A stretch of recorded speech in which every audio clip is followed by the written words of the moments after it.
What's going on, people? Hope all is well with everybody.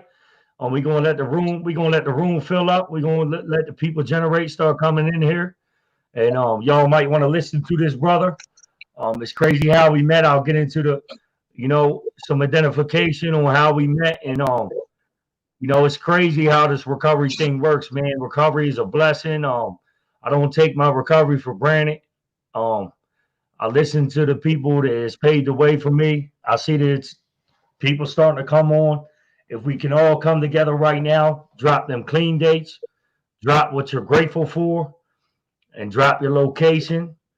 And if anybody's willing to share their story, the information that just hit my inbox up. You got to work a program, got to have a year clean, whatever fellowship you work.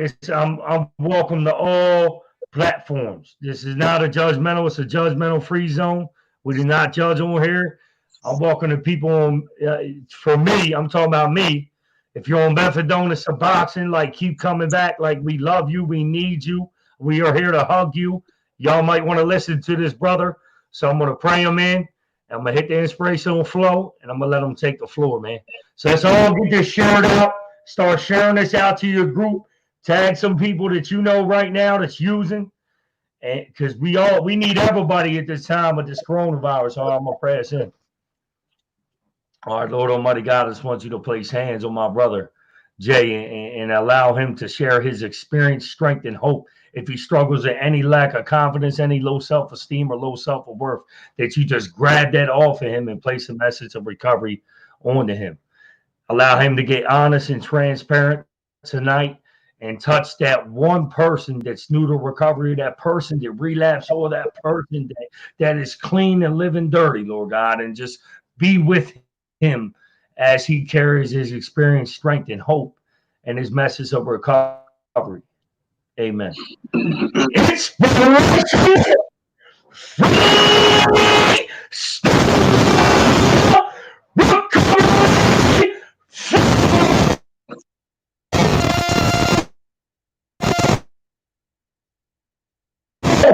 Let's go, baby. Come on, baby.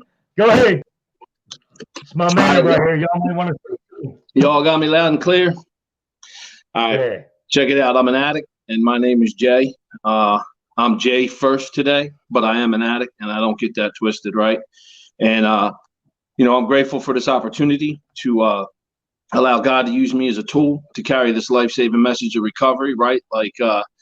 I'm a member of Narcotics Anonymous, and that's hopefully the only time I'll mention that. But know that I have an NA sponsor who has a sponsor. We work one set of steps. We serve one God. We serve one fellowship. And in our fellowship, we don't get it twisted. We're clean, recovering from the disease of addiction, right? And recovering is restoring to that previous state, like restoration, bringing me back.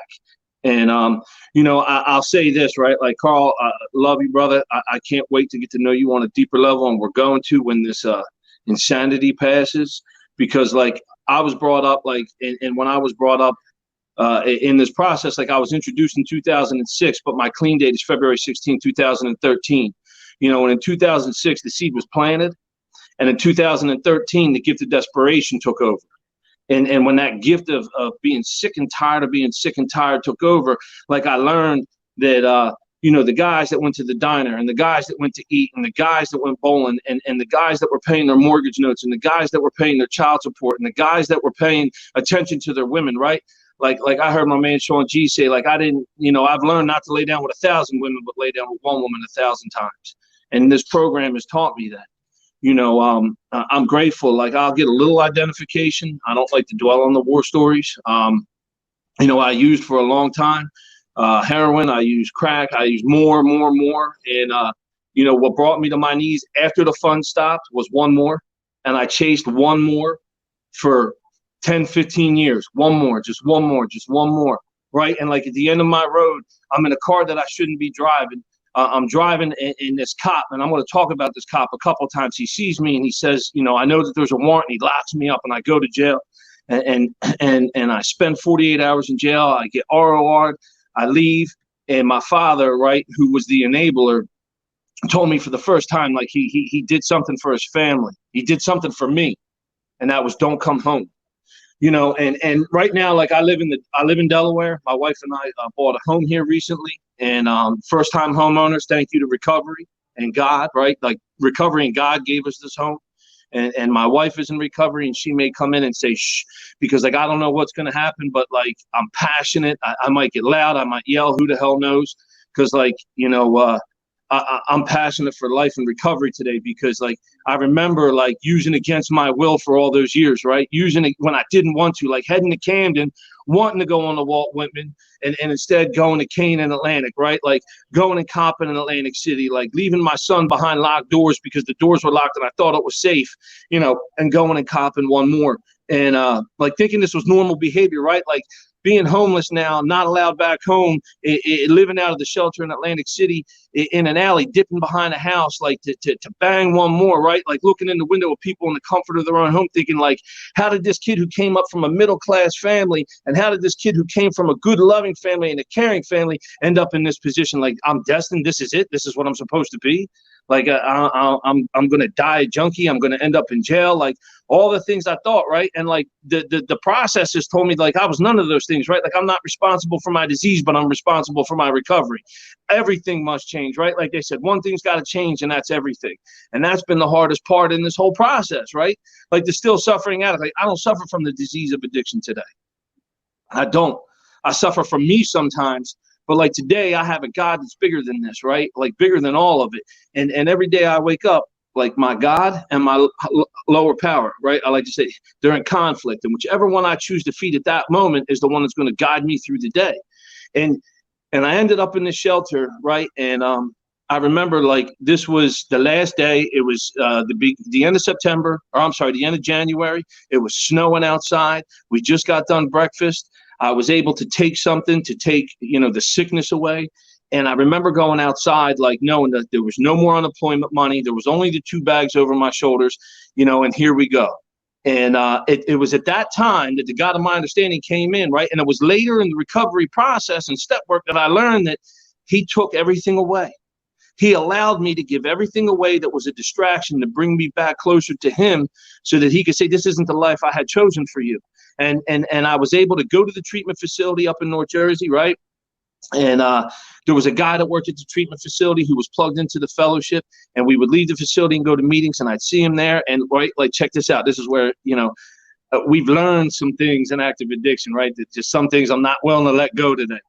So I get into an altercation with the director, and I made a comment that I wanted to stab him in the neck with a pencil. You know, I'm like 10 days clean. And like, I'm all pent up anger. It was fear. I was afraid because, right, like my time's running out. Where am I going to go? What am I going to do? What's, you know, I didn't know. So they're like, look, we got to discharge you. And it was on a Saturday night. So I got discharged that Saturday night. They gave me my couple possessions. They put me on a bus. The bus dropped me off in Newark, New Jersey. And I had never been to Newark, New Jersey, right? And go figure, I live in Newark, Delaware. So I'm in Newark, New Jersey. I take the bus, I get it down to Atlantic City, and there was a brother who brought me up to the treatment facility who was in recovery. So I get to his house, he gives me my unemployment card, it's charged. I end up in South Jersey where I grew up, where my recovery base was, and I ended up at this diner, and I had finally just sat down. I finally got a breakfast, it's all in front of me. I'm talking to George, who runs the diner. He knows all the South Jersey area NA people real well. And I'm telling him what's going on, and this brother overhears me sharing this, and he says, you know what, I'm going to a meeting. Do you want to go? Right? God working again. So I end up at this meeting. I share where I'm at, what's going on. Turns out there's an opening in a recovery house. I get in this recovery house, and I stay in this recovery house for 2 years. And in these 2 years I'm in this recovery house, like I'm actively involved in the fellowship. My first night in that recovery house, I went to a meeting. And there was a guy there, his name is Chris M. He's from the Cape Atlantic area. And I had asked Chris to be my sponsor, right? Like I went to a meeting first thing when I got out. I put my hand up and shared where I was at. I got a sponsor. I got a home group. I got involved in service. I started doing the work. And I'm in this recovery house.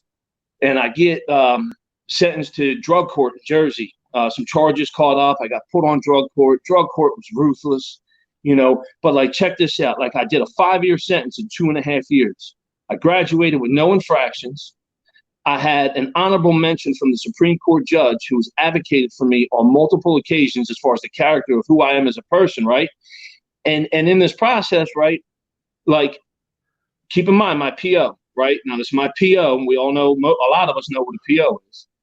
So I go to this PO, like, I took some suggestions, right? My sponsor, Chris, at the time, to do some work because, right, check this out. At that time, like, I had become a whore to the ladies. Like, I thought if I laid down with a woman, intimacy would make me feel whole. And I didn't realize that it was abandonment issues from my mother. And I was taking on my icky 4-step stuff and I was dumping in the lap of every chick that I came across.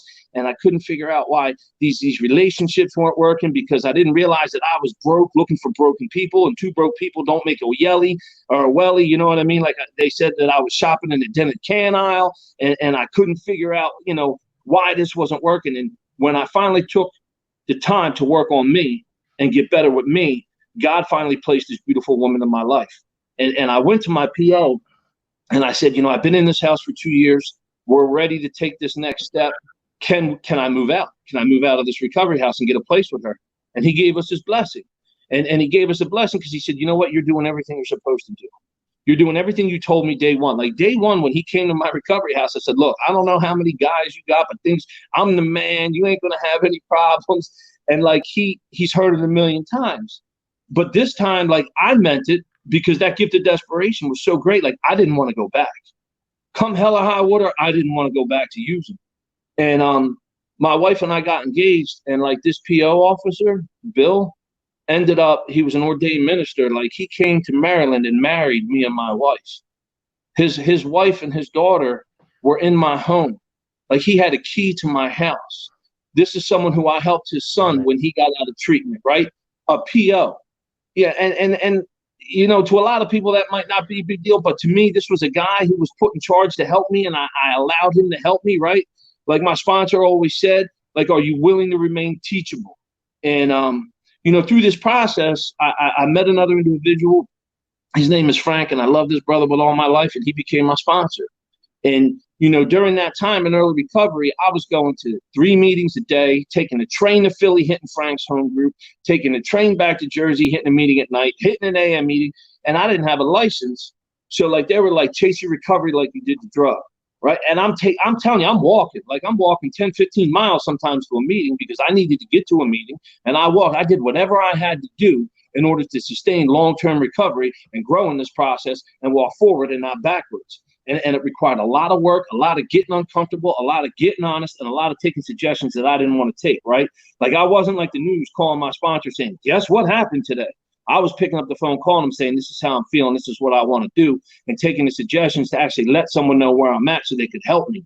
And, you know, we eventually moved out. I was given a blessing of a career opportunity, right? Like, I'm blessed because in the field that I work in, you know, we're in professional sales, and my company's based on a lot of people in recovery. Like, the owner of my business shows up at my anniversary and he puts his hand up and he says, I'm Mark and I got issues, right? And he's part, and he gives us a chance because he realizes, right, check this out.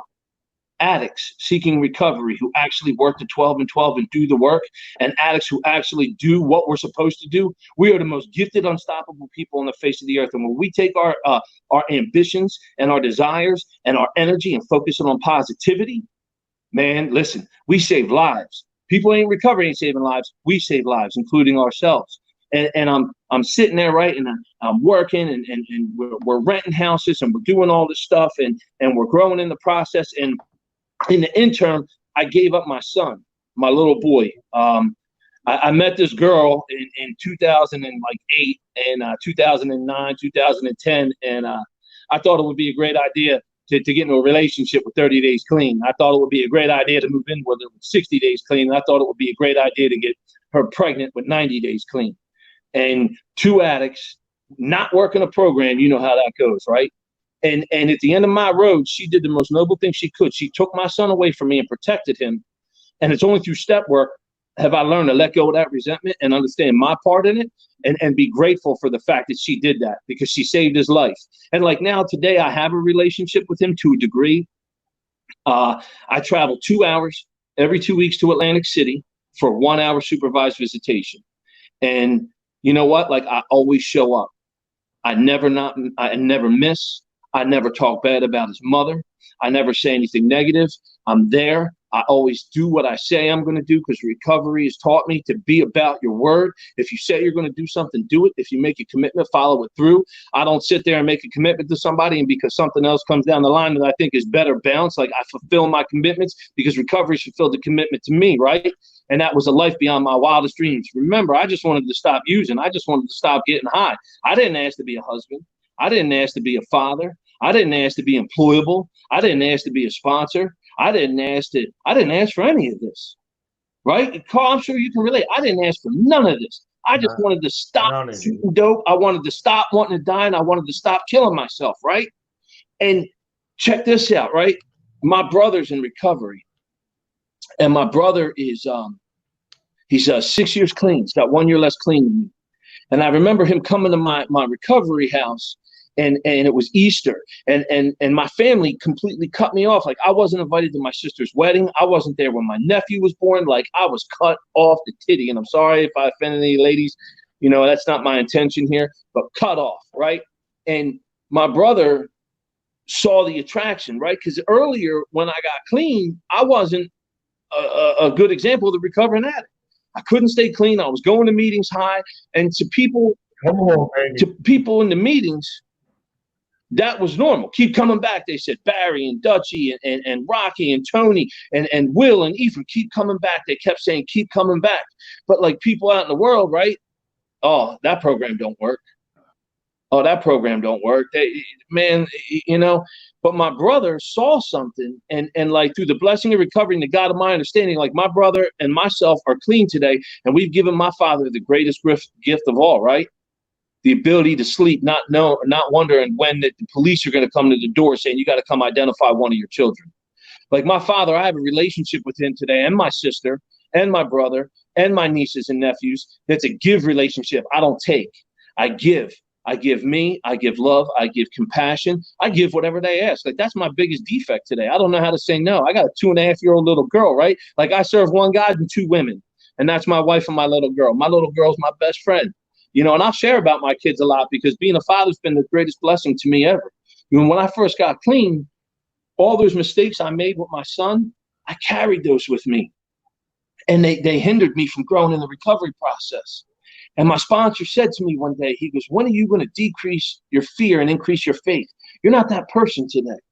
God didn't bring you here to suffer from what the bondage of your past was. Like, today, you're a responsible, productive member of society. You're not responsible for your disease. You're responsible for your recovery.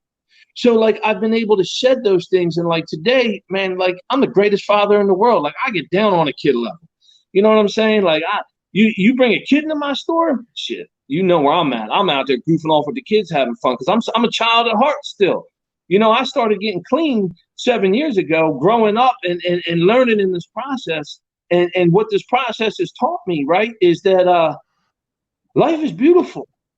Life is absolutely beautiful. I don't have to lie, steal, cheat, manipulate. I don't have to treat women like whores anymore. Like, God has blessed me with a beautiful woman. She's got more clean time than me. She's been through the steps a couple times, you know, and on a lot of days, like, I might lean on her as a recovering addict and not my wife.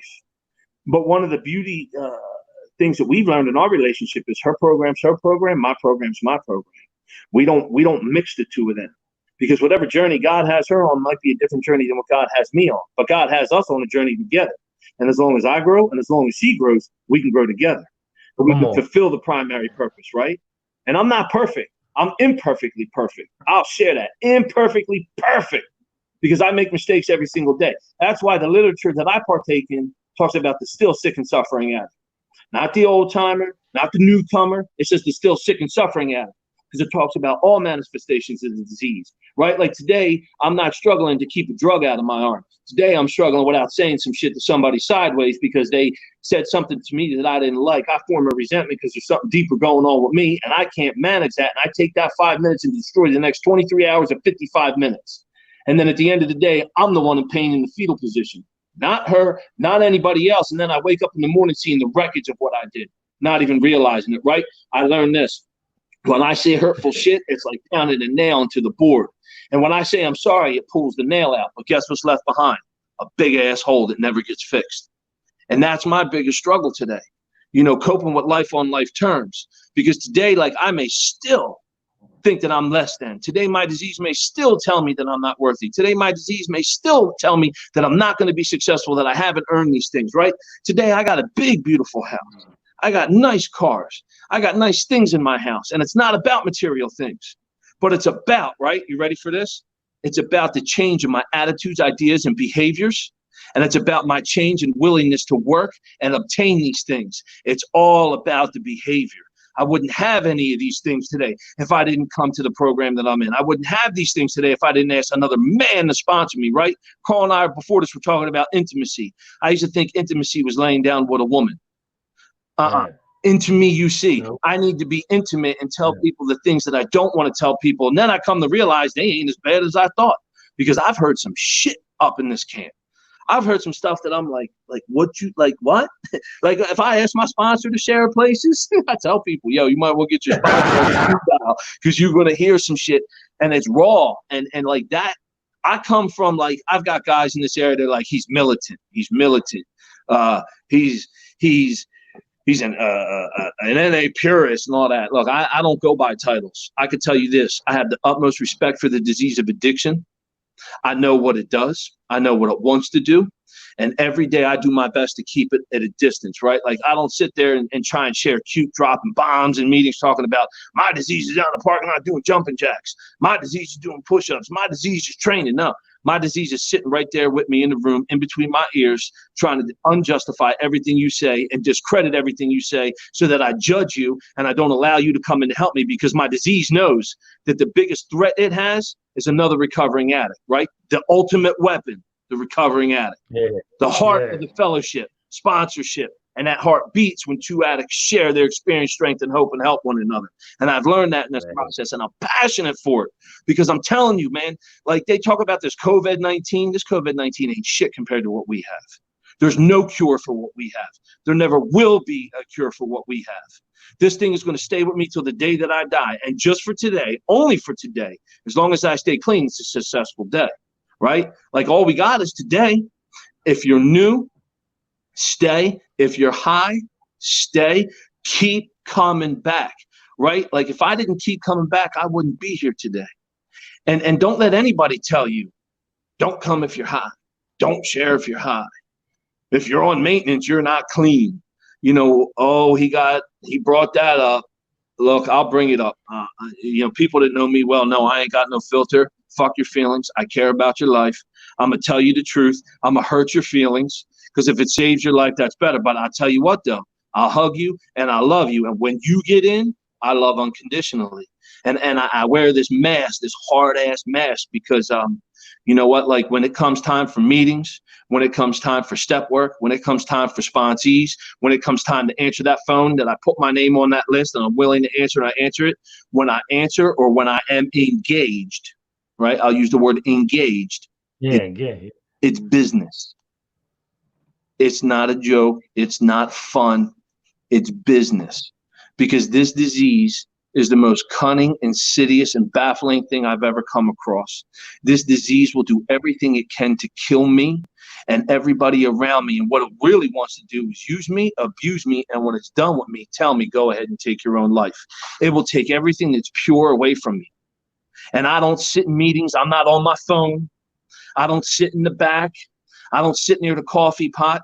I sit in the front row, right? ICU. My boy Sly shares this all the time. I sit in the front, so there's nothing between me and the message. So there's no distractions. So I'm not looking at what you're wearing and what she's doing and what he's doing. I sit up front so that I can sit right on my disease and let it know, just for today, you ain't getting this. Just for today, I'm open-minded and willing to do something different for my recovery, because if I rely on yesterday's recovery, I'm going to get high today. Right? And I'm not like the poster child for step work and for these things, right? Because I've learned there's step work and there's application of the principles in the 12 step, right? Like Raymond shared this a long time ago. Raymond R. He shared the audio and the video got to match. And I got that. Like, I understood that. Like, I can't be this guy involved in service and doing these things and then coming home and being somebody different. Like, I'll share that I'm not perfect to my wife. I'll share that we butt heads and I say hurtful things. and that I get selfed up. Oh, she just texted in. She's like, "Shh, you're loud." she's allowed to, Yeah. she's allowed to say that. But it's one of those things where, I have to learn that I'm never going to be perfect, that I'm never going to obtain certain things in life.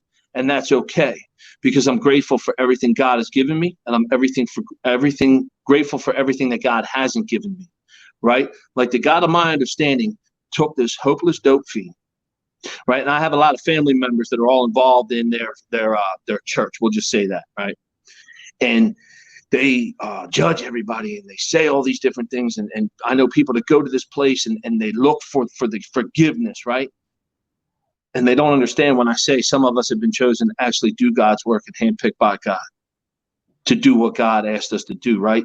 God had me doing all that research. He had me enduring all that pain, all that suffering. He let me live on my will all that time so that I could be prepared for later in life to take care of my wife and my children, the gifts that he's given me, only because I've done the work to be ready to receive them and to treat them the way they deserve to be treated. And if I sat here and said I'm a perfect husband, I'd be lying to you, because I fall short.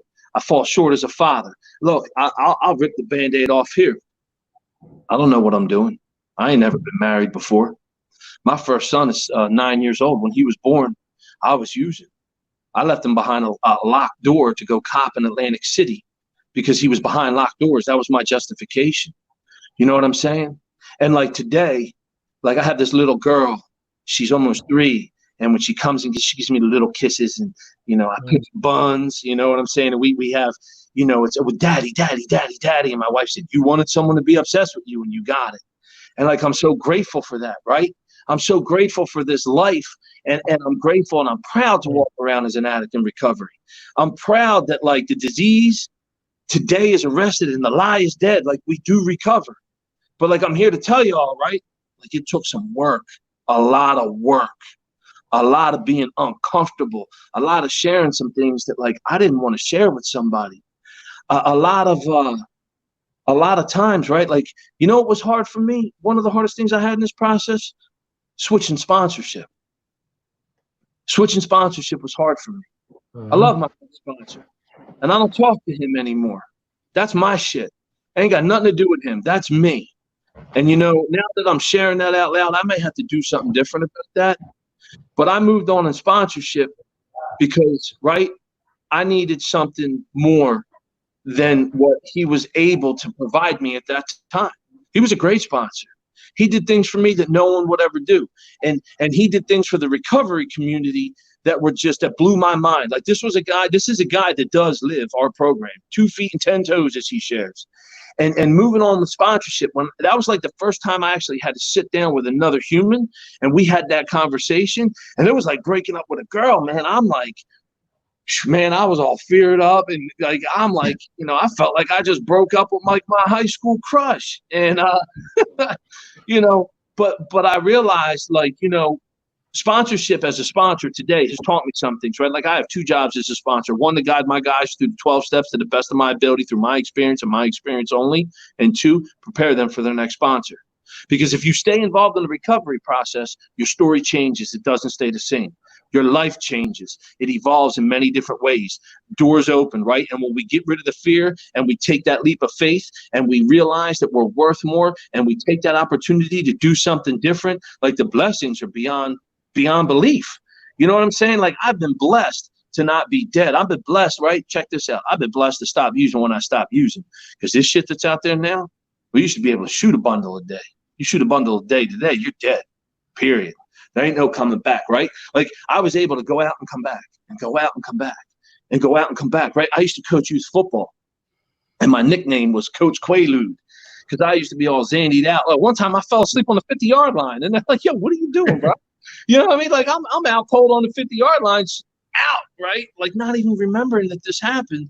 And then I turn around like later in life, and some of these kids are in this process now.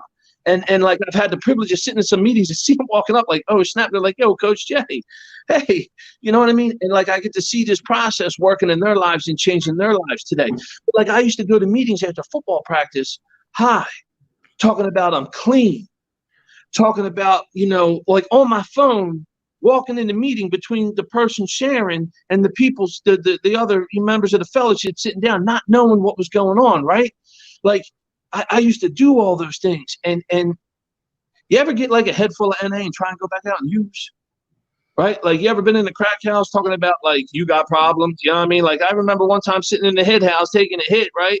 And giving it to my homeboy, and he took a hit and finished the whole thing. And I'm like, man, you're unmanageable, bro. Like, you need to call your sponsor. You know, you don't share. And like, that's the craziness, because, like, I would drive by the meetings and know that the people were inside the meetings and not be able to go in because the disease had it on autopilot, and we drove by and kept using. But, like, they told me, keep coming back. We love you. We need you. Keep, you know, they'd share, like, how you feeling after what happened last week. They remember, how about this? They remember my name. Barry G., who now lives in Florida, was from the South Jersey area. He used to go to this home group, and they met in the hospital. And it was like the NA mafia of recovery, right? Like, there were all these old heads that sat against the wall, and they all had double digits clean. And they had nicknames, like there was Tony the Fuel Man, Tony Shovels, you know, all these nicknames. And they were hard on me. Like, I remember one time sharing in a meeting about loving myself, and one of them came to me after the meeting. He's like, you don't know nothing about loving yourself. Stop sharing when you don't even understand. You haven't even gotten a chance to understand what you are, let alone that you love yourself. And I remember after that, Barry came up to me and he remembered my name. And I'm like, wow, that was the first time, like, he remembered my name. Like, that was as powerful as when I went to my first meeting and Big Andy was standing on the steps and he said, welcome. And he hugged me. And I felt uncomfortable. My skin was torn. Like, why is this man hugging me? I don't know you. Don't touch me. Because I hadn't been touched for years, and I didn't feel right. And I felt like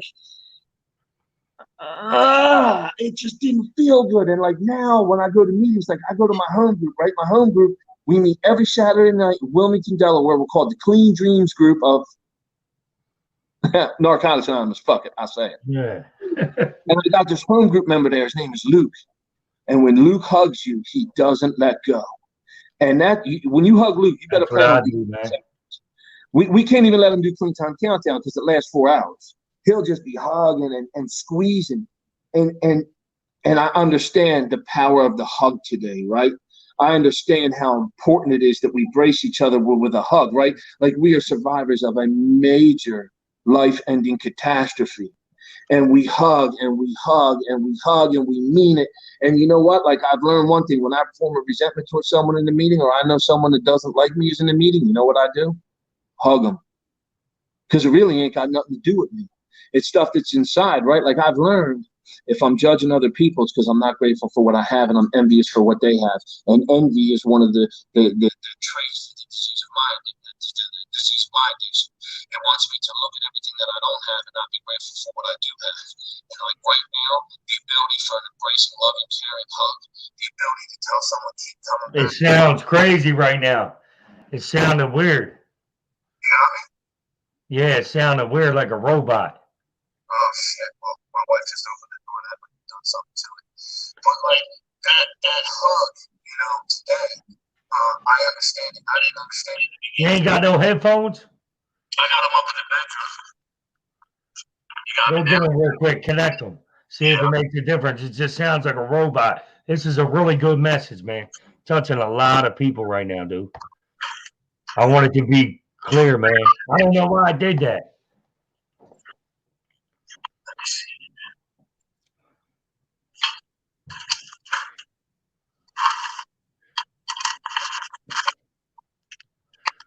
There we go. We in the game now.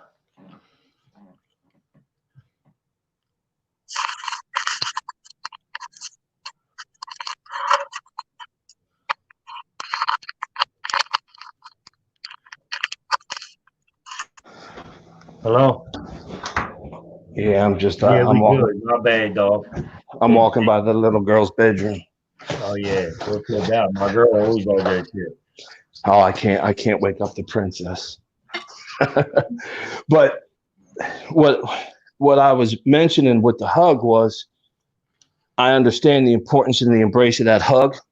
I understand the importance and the embrace of remembering somebody's name, because like people didn't want to remember my name. Like I remember being the guy, like, you know how we tell people keep coming back today? Yeah. I remember being told, don't come back. If you come back, you're going to get arrested. You're not welcome here.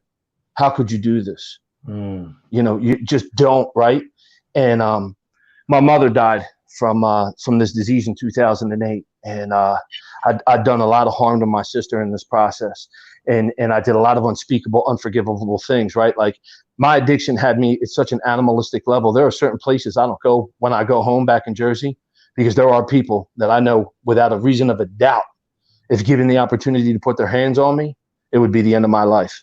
So they're going to go on an 8th step to a certain degree, and that's it.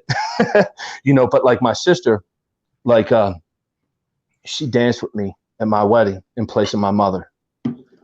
She's my friend today. She allows me to be around my nieces, my nephew. She allows me to go, you know, you talk about like some blessings, right? Like you always see me wearing dirt bike here. Check this out, right? My brother's 6 years clean. He races professionally for Husqvarna. We get to travel the country and jam on dirt bikes all the time. My nephew's 5 years old. He's going to start racing. My daughter's 2.5, almost 3. She's on her little strider bike. She's going to start racing and rocking. You know what I'm saying? And like, they're able to do these things because we've been given the ability to be responsible, mature, safe adults, right? Like, Carl, you are going to come to my house. You are going to come break bread. This is a safe place. Like I encourage the guys I sponsor, come to my home. It's a safe home. It's a home of God. It's a home where there are no drugs. There are no alcohol. Like we don't let people come here under the influence ever, including family members. Like my wife and I have such a firm foundation in this process. For my 40th birthday, we went to Atlantic City and we were going to go out to a restaurant. I had all these friends coming down. And then we were going to go to the club, right? I'm 41 years old. I grew up in the club, you know what I'm saying? And I'm like, you know, word up. And we got to my father, we got where we were going, and somebody ended up being under the influence. And we left. We left because today, right, my first step tells me I'm powerless over people, places, and things, but it gives me the ability to not be powerless over making the right decision today. And I accepted it. I surrendered to it. I had gained enough evidence that I had the power of choice. I turned it over in my 3rd, and my wife and I packed our stuff up. And the same day we got there, we left that night and we came home, because we choose today to not be in the presence of the disease in any way, shape, or form. I won't 12th step alone. I'll bring a crew with me, because I know that if I go alone, that person's got a greater chance of getting me high than I do getting them clean. But like, check this out too, today, like a radio station. If I have to walk away, I walk away. Because my recovery comes first. My life comes first. I have people that today, right, today are dependent on me. Like I've got responsibilities today. Like shit, right? I wanted to stop using. I got to pay a mortgage. I got to pay a cable, electric, gas.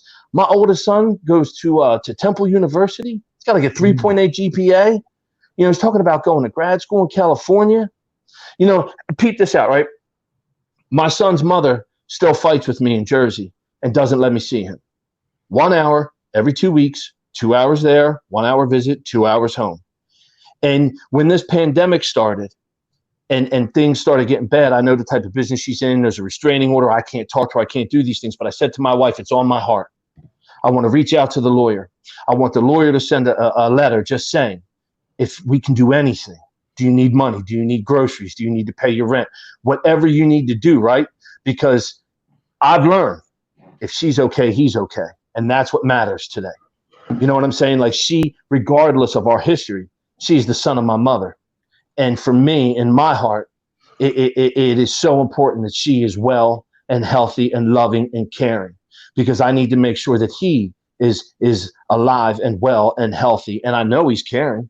You know, I've been blessed with the opportunity to, you know, earn enough money that we're going to go back to court soon. We're going to get him involved more in our lives. He's finally going to meet my wife, his sister, his half or stepbrother. He, you know, he hasn't seen my father. He hasn't met any of his cousins. You know, and these are all things, right? Like I've said it. I've never said anything bad about her, because I've learned like I need to pray for her, not hate her, because hating her only hurts me. Praying for her hopes that one day the prayer is loud enough and the God of my understanding answers the call, softens her heart, and lets her see what's in the best interest of her son. And that's to allow this village of loving and caring people to raise this little boy. You know what I'm saying? Like, my children mean the world to me. Being a father and being a loyal husband is so important to me, because these weren't things I were in the past. These weren't things I were in the past, right? Like, I want to share this, and then we'll see where God takes us. But a couple of weeks ago, I had the privilege of reaching out to that police officer I talked about in the beginning, who locked me up under the warrant, and I got to reach him out and I got to tell him, thank you. And he was taken back by it. He said, thank you for what? I said, thank you for saving my life, because I was on my way to cop. I may have died, but you did your job. You did what you were supposed to do. And by you doing what you did, it saved my life. And when I got to share my story with him and let him know where I'm at in life, his response was, well, with the DARE program and with other things, we'd like you to come back and get involved in the community if you could. You have a lot to offer. Detective, and let them know. We're going to reach out to the officer in charge of the DARE, and we're going to let them know, because you're from the community. They'll understand you. What you've done. We thought you were dead, he said. He was blown away by it. And the fact that, like, I have a relationship with him today, with my PO today.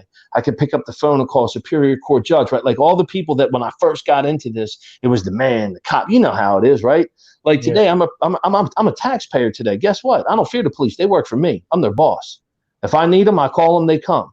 Like that whole snitches get stitches. You know what I'm saying? And all that street mentality that I learned, that don't apply here in recovery. You know what I'm saying? The only reservation, and I'm working on it, that I would hold on to is, God forbid, if someone touched one of my kids. That might be something different. But then again, right, that's my disease. My higher power says, you can't be the loving, caring husband and father you are if you're wearing an orange jumpsuit here and trays up, locked up in a 6x9.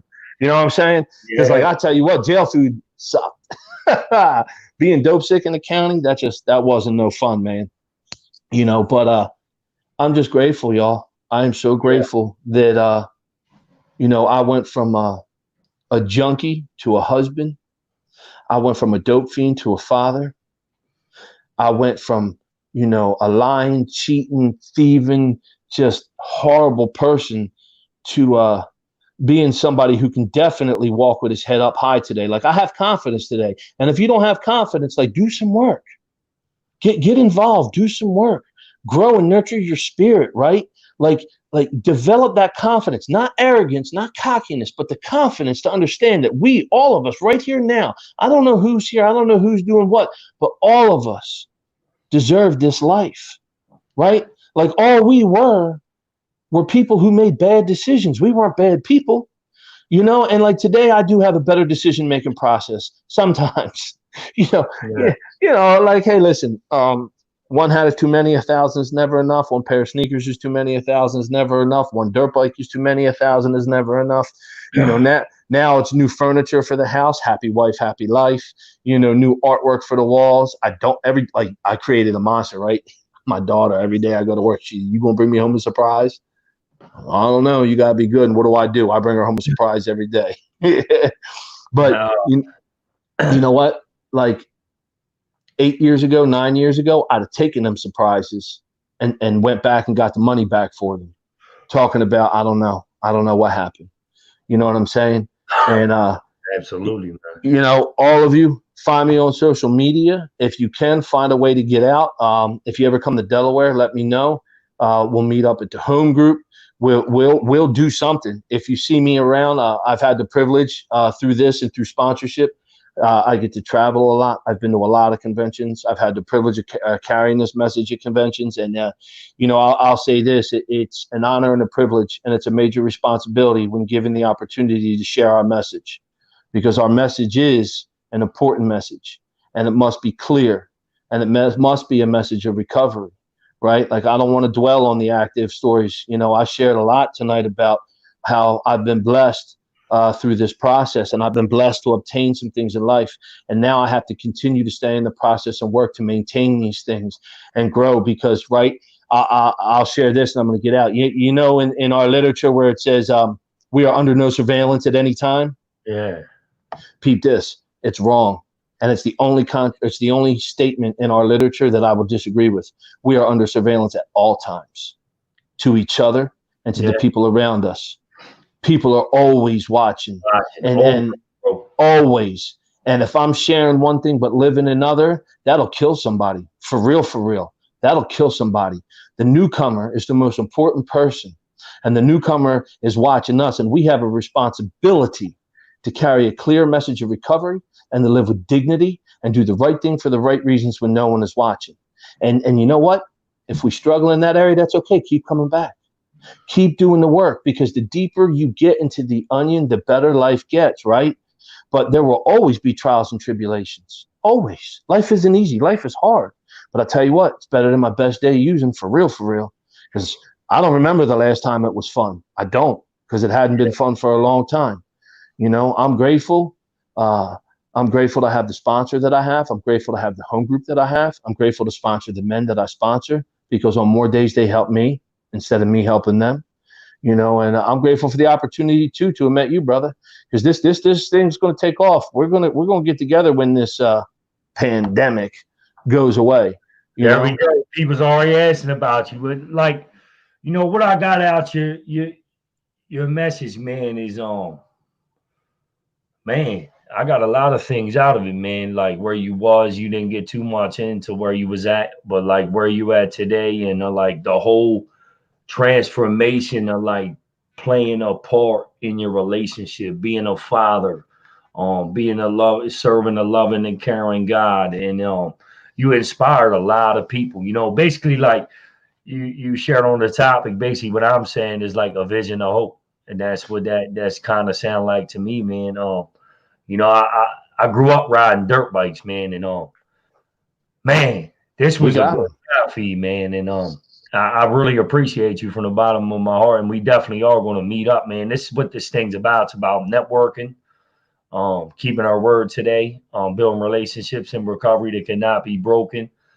And like I said, man, like the street mentality, I've not been locked up, man, and you know, going 3 years, and that's a blessing, bro. Because every time I did my whole 20s in the box, bro, in the box. You know, gang banging, but I ain't gonna get too much into that. But I cannot imagine if I was still using my thought, like when you said like you had getting a head full recovery, right?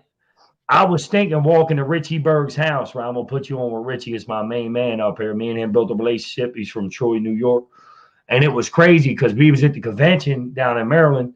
And it was like a small one, and one, a big one is the New Freedom. And then up, this dude used so much, man. And then when we got there to the convention, like this guy, man, it was so powerful how the program is, man. Like he walked up to Richie, bro, and he was like crying, bro. Like, oh my God, you're clean, man. That's the power of the program, man. Somebody you get out the car, running out the car, using against your will, and then we show up the convention, and the dude Caesar was right there to greet him. That was amazing. And Yo, that's deep when that happens. We growing up, graduating in the 90s, we lost a lot of people. Like I'm not kidding you, I buried over 25 people from the time I was a freshman till the time I was like 22. And when I got clean in the South Jersey area, we would be sitting in meetings and we would see people that we went to school with walking in, right? And you talk about it like, oh my God, you're clean, and just hugging them and loving them like we are survivors. So when you said that, like I was remember when Joey and Jeff and Chris and my brother, when all these cats came walking into the room, just joyous inside, it bulging out of my chest, like I need to hug this person, like I'm so grateful you made it out, like probably what it's like being in war and getting out of the bush, like oh my God, he made it out. I guess that's got to be the closest. I've never been in war, but I can only imagine. You know what I mean? It's got to be something like that. That's what I'm gonna share with you, because like when we've been branching off, and like when I first started this, and I've been carrying the message on here for a while now.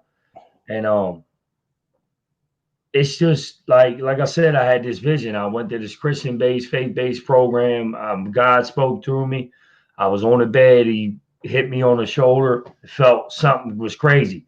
It was like he was sitting right on a bunk bed, man. And he was like, just hit the live button or something. So I started the YouTube, and I shared my story on the YouTube. I only shared my story one time on here, and it reached thousands and thousands of people. And so like I kept doing, everybody kept saying, "Oh, you breaking tradition, you doing this, doing that." And my sponsor said, right, this is what my sponsor said to cover all this up, right? He said, go into the 11th tradition and read that, right? And so I read it and shit, and it was like, we are not a secret society, right? And so when somebody's hurting, they know where to come. Basically, what it says, right? So, like, I had people, I'll be at a convention, and people just run down on me, man. And sometimes, like, it feels good and shit, but I don't always want to be like the platform, the center of attention because I got a platform. I'm a human being, bro. I struggle every day, man. I'm not perfect. I'm not a role model for the recovery addict. Like I tell y'all, people on here right now, get to a meeting. You want some Zoom codes? Message me. I'll send you some Zoom codes. You just cannot watch me because I can go and smoke crack tomorrow. I'm being honest, man. I'm being straight, raw and uncut. I don't got no reservations. I don't want to smoke crack, but you don't know. You just never know, man, what you're going through. And I'm not some perfect fucking dude, man, on here. Like, I'm a human being, bro, like you, bro. Like, the way you share is the way I share. And I don't know no other way how to give a fucking soft ass, watered down message and shit. I'm going to share my truth. If I don't share my truth, my God will deal with me when I get home. If I'm on the podium sharing a message, somebody's like, "Damn, I ain't never heard that shit before." But your story is your story. Man, you're a blessing to my life, man, and I'm gonna use you in my life, man. You know, we got tools in recovery, man, and like you said, we gotta have the wellness. Like you get somebody's number, reach out. I got thousands of numbers. No, I don't reach out to everybody.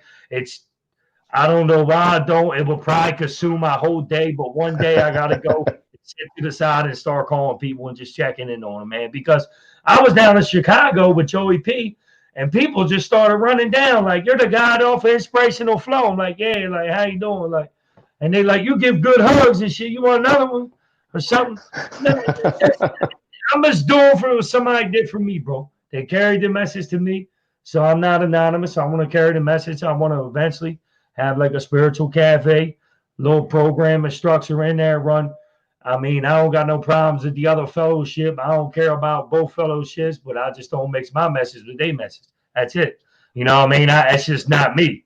I go to one fellowship, one disease, one message. I got a loving and caring God that wants me to just keep on carrying this message, man. And it's just what I tend to believe, man. And my sponsor, man, my sponsor tells me so much things, man. He builds me up, man. And it was a pleasure and an honor to have you on here, brother. I appreciate you, man. Thank you for giving me the opportunity. You got man, I could sit on here probably for 2 hours and ask you questions, man. Usually I do an interview with somebody, and we'll be back, y'all, with a topic. We'll probably have some more people. We'll get some people on here. We'll pick a topic. I don't know. We might have you go-to guy once a week. I don't know, man. You carried the message today. His name, I dropped his name, everybody, in the bottom of the comments. You getting requests yet? No, not yet, but yeah, anybody can reach out at any time. You know, once this thing passes, you know, I'm blessed. I'm literally 45 minutes from Baltimore. I'm 30 minutes from Philadelphia. I'm an hour and a half from New York.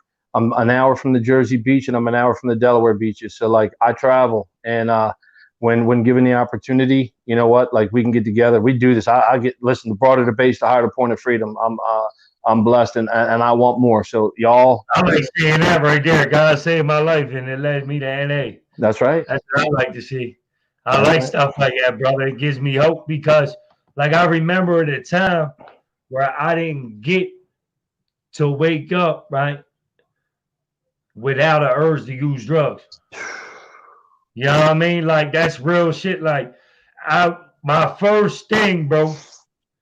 Sometimes I'll be on the phone, my girl, like, "You on the motherfucking phone, babe? I created this shit. I wasn't aware of. There's no excuses, but I did not know that shit was going to keep going like this, man." And I don't care if it was one person watching. Somebody got something out of it tonight. Like I said, there was a good amount of people on and off. They was coming through, it definitely did what it had to do. God definitely worked through.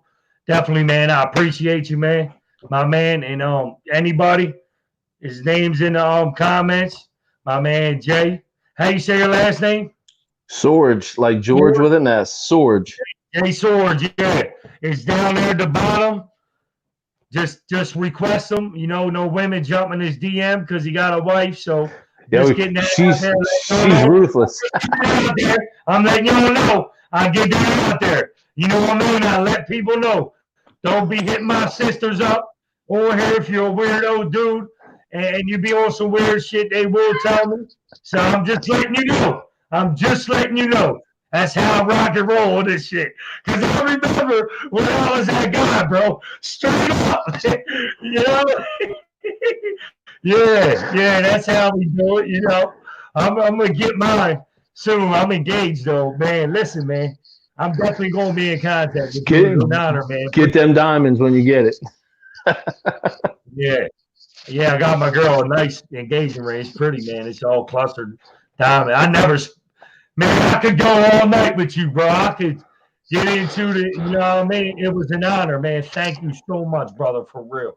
Thank you. Love you.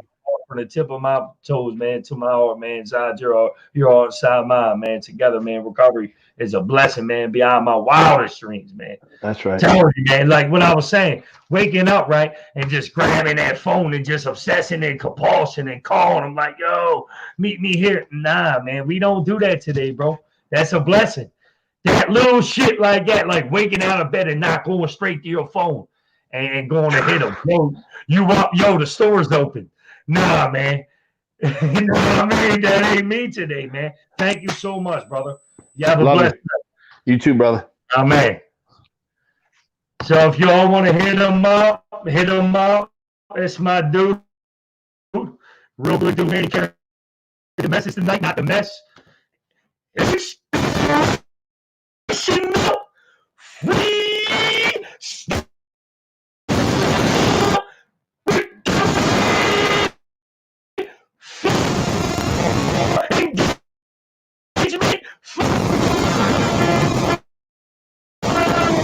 What a blessing, man, in the honor it was, man. Got the house tonight.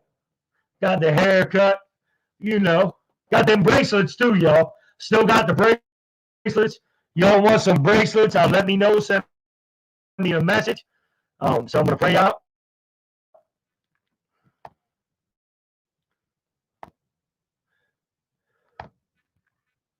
It was an honor, man. I love y'all so much. Lord Almighty God, be with the people that are struggling to this disease and just lift them up and watch over everybody. I'm a blessed man. Send the blessings down on me, Lord God. And just as I continue to carry your message, Lord, and touch somebody and give them some motivation and inspiration to change their life. Amen.